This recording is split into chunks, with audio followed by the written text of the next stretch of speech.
Mr. Chair, we discussed this at length last meeting, and we went into the different concepts of where this policy belongs. And at first reading, I was a little hesitant. I wasn't quite sure direction I wanted to go, but after listening to Karen Hubbard and certainly Trustee Howard made some good points, this clearly does fall into operations.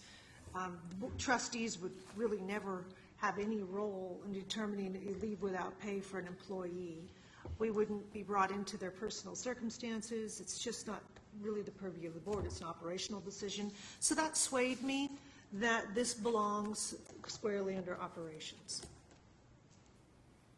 And I'm good with the amendments. I'm sorry, what was the last thing you said? And I'm good with all the amendments.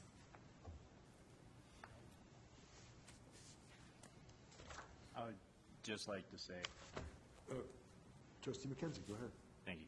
I would just like to say that 20 years ago when this policy was written or so, that other people thought it was just a good idea and or a good idea to include board input and board oversight.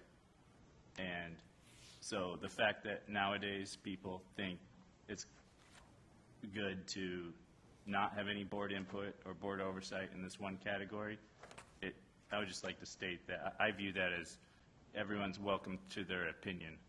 And, well, from my reading and based off the policies and how I've seen communication and things enacted, I would just like to see the board included in the policy draft. All right, thank you. That's really the... Okay. Are there any other comments or questions?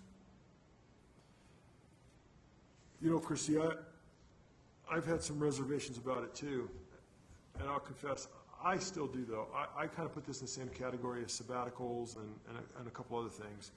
And I think they rise at least to the interest of the board, or at least to be aware of what's going on. It's just, I guess, an interesting broad definition of just oversight. And there are other things. So I think I see where we're going to go here on the vote, which is fine, but I felt compelled to say that. There's still some things that I don't think it's an error to have the board involved. We are accountable. You know, I opened up the newspaper the other day and I see Chris Martin's face and I see front page above the fold and I see another one. And I had no idea that article was going to be a paper that day. I see another article prior to that that says, we got this agreement with the city of Coeur d'Alene and we're going to use our parking lot and they're going to fill the potholes and make that good and they're going to use that for parking this summer. I had no idea that article was going to be in the newspaper. There's a point where if we're an elected board and we're to have oversight of this institution, A, we have to know what's going on, and B, we need to be engaged and have some interaction on this. And equally important, anything that's newsworthy for the public, if I'm going to wake up in the morning and I'm going to see it in my newspaper, or see it on my email, or see it on my phone, I want to know about it.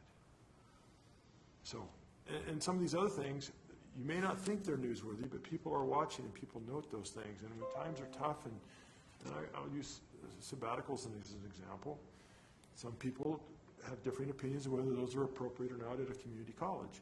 But people do notice they're going on, and if enrollment's down, and depending on the budget, and a lot of education institutions got bailed out this year with a lot of CARES money. Schools didn't have to run the buses, and there was lots of things. So it was an interesting year from a money standpoint, a lot of federal money. But they still look at it as, are these appropriate expenditures? And so they are watching all these things, and they will hold us accountable as the elected officials. So, Mr. Chair. Here's my thought.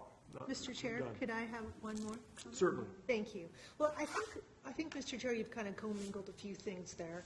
And as far as being aware of what's on the front page, I would agree with you. It's good, always good to know that. I do think our information officer has had an awful lot on her plate lately and hasn't been able to keep up with a lot that maybe you'd like to see.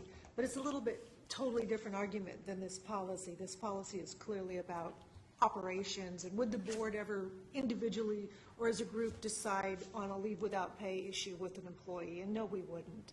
As far as the agreement with the city, I will say that I first saw it when I went to my council meeting, and I was pleased that we have such a good relationship. We continue with the city working Well, together. I'm not saying it's good or bad. Yeah.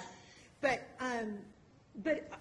it would be good to know in advance sometimes, and it's going to be hard, though, to push out every single little operational decision that somebody makes, because that is clearly an operational decision on whether we use a parking lot for parking, and that's not going to come to the Board of Trustees.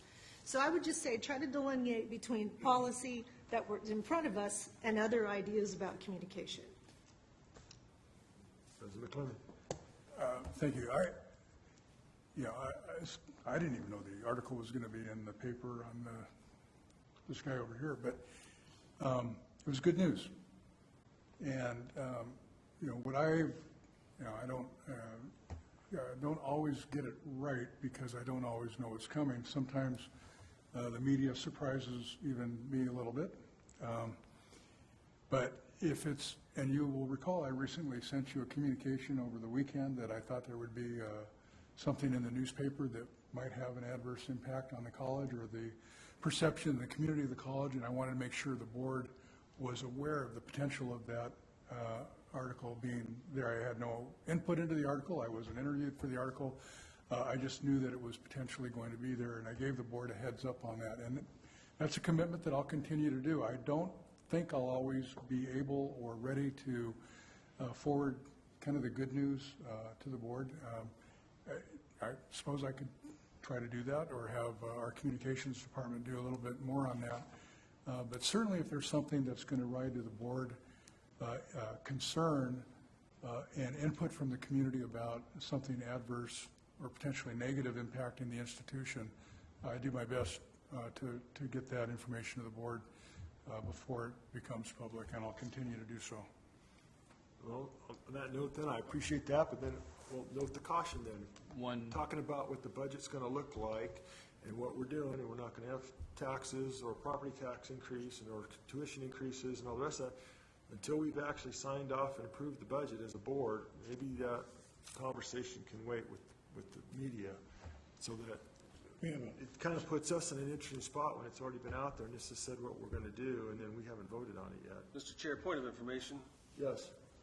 Is all this discussion pertinent to whether or not we're going to vote past this? You know, at this point, Michael, I'm not quite sure. We've kind of gone a couple different ways. If I could go back to, we can. Well, it's all right. We're going to take the vote. Question's been called. That's fine. All those in favor of approving the new revised leave without pay policy 3.04.06 and rescind policies 3.04.06.01 and 3.04.07, please say aye. Aye. Aye. All those opposed, please say nay. Nay. I vote nay. Motion carries 3-2. Policy is approved.